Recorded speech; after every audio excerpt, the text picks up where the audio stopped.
Hello student, आज का जो सवाल हमने लिया है वो बैंक रिकॉन्सिलिएशन स्टेटमेंट का ही लिए हैं। लेकिन आज हमने जो सवाल लिया overdraft as per cash book का क्वेश्चन लिए हैं। तो अगर overdraft as per cash book दिया तो हमको क्या निकालना पड़ेगा? ओवरड्राफ्ट एज पर पासबुक निकालना पड़ेगा। ठीक है, ओवरड्राफ्ट। ठीक है, इसको हम लोग credit balance as per cash book भी बोलते हैं। Overdraft as per cash book क्या बुक की जगह हम लोग क्वेश्चन में कभी कभी ऐसा दिखा रहता है overdraft as per cash book, या कभी कभी credit balance as per cash book है। यानी क्रेडिट बैलेंस को भी क्या मानते हैं? Overdraft as per cash book ही मानते हैं। Overdraft as per cash book दिया रहेगा या फिर credit balance as per cash book दिया रहेगा क्वेश्चन में। ठीक है, और इसका बनाने का तरीका क्या देख लेते हैं हम लोग। तो सबसे पहले हम लिखेंगे, ये तो स्टेटमेंट पता ही है, बैंक स्टेटमेंट एज ऑन इतना particular plus amount minus amount. ठीक है, सबसे पहले हम लोग लिखेंगे ओवरड्राफ्ट एज पर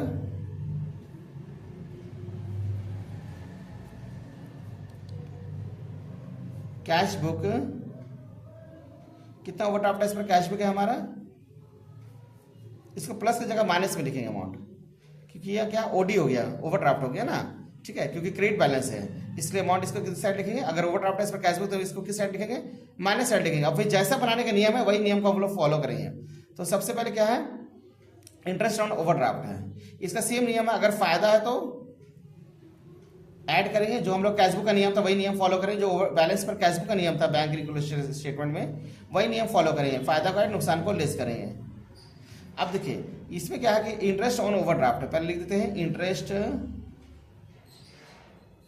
ऑन ओवरड्राफ्ट। यानी बैंक पे जितना पैसा जमा है मेरा, हम तो ओवरड्राफ्ट कर लिए, बैंक में क्या है मेरा ओडी है। बैंक पे जितना बैलेंस उससे अधिक का पैसा मेरा विड्रॉन है। ठीक है, जितना मेरा बैंक से कितना ओडी है, ओवरड्राफ्ट का बैलेंस 10,000 है, उसमें कितना बैंक हमसे इंटरेस्ट चार्ज कर रही है? 500 रुपया। इससे बैंक में क्या किया ना, पैसा विड्रॉन ओवरड्रॉन कर लिए है ना। बैंक में क्या होगा, बैंक अपना पैसा दी है। ठीक है, तो बैंक तो हमसे इंटरेस्ट चार्ज करेगी, तो हमारा क्या हो गया, वो 500 रुपये का नुकसान हो गया।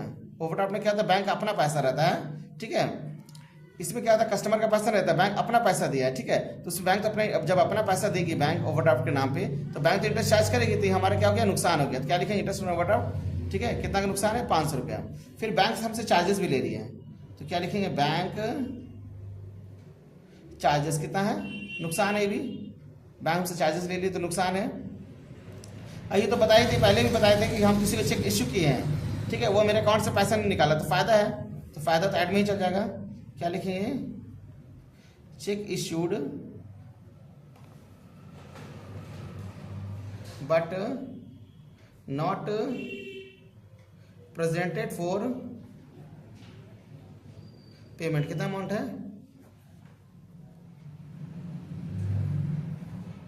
Check issued but not presented for payment, कितना अमाउंट है? 2,000 रुपया। फिर लास्ट है हमारा directly deposited to bank by customer. मेरे अकाउंट में पैसा कोई कस्टमर जमा कर देता, हमारे लिए फायदा है। क्या लिखें? क्योंकि हमारा बैंक बैलेंस क्या हो गया, बढ़ गया। डायरेक्टली डिपॉजिटेड बाय कस्टमर, कितना जमा करा हमारा? 3,000 रुपये। ये फायदा हो गया। ठीक है, अब बैलेंस जैसा करते वैसे करेंगे हम लोग। इसमें ये बड़ा हो जा रहा है 10,600, यहाँ भी 10,600 लिखेंगे। इसमें इस साइड बड़ा हो गया, माइनस साइड बड़ा हो गया, क्योंकि ओवरड्राफ्ट का बैलेंस इधर ना लिखे हैं। अब 10,600 में से हम लोग माइनस कर देंगे 5,000, तो मेरा बैलेंस आ जाएगा 5,600। क्या लिखेंगे? Overdraft balance as per passbook. यानी कि overdraft as per cash book है तो overdraft balance as per passbook हो जाएगा। ठीक है ना, ओवरड्राफ्ट बैलेंस लगाते हैं, ज़्यादा अच्छा रहेगा।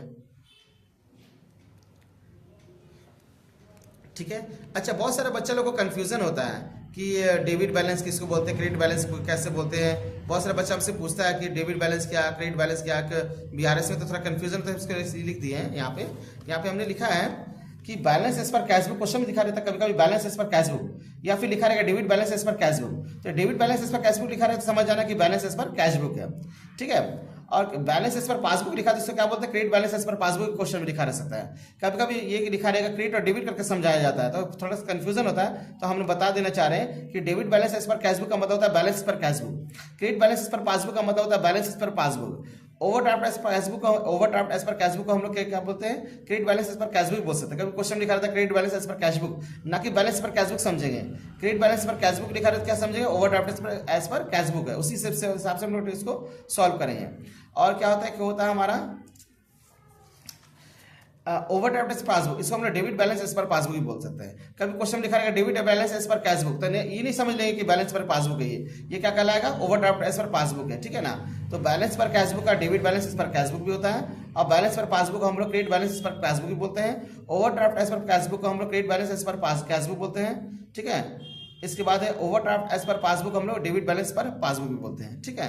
तो कभी कभी क्वेश्चन कंफ्यूजन हो जाता है ना बच्चा लोग को, तो इसलिए हम ये चीज क्लियर कर देना चाहते हैं कि डेबिट क्रेडिट रहेगा तो किस तरह से इसको समझेंगे, ठीक है।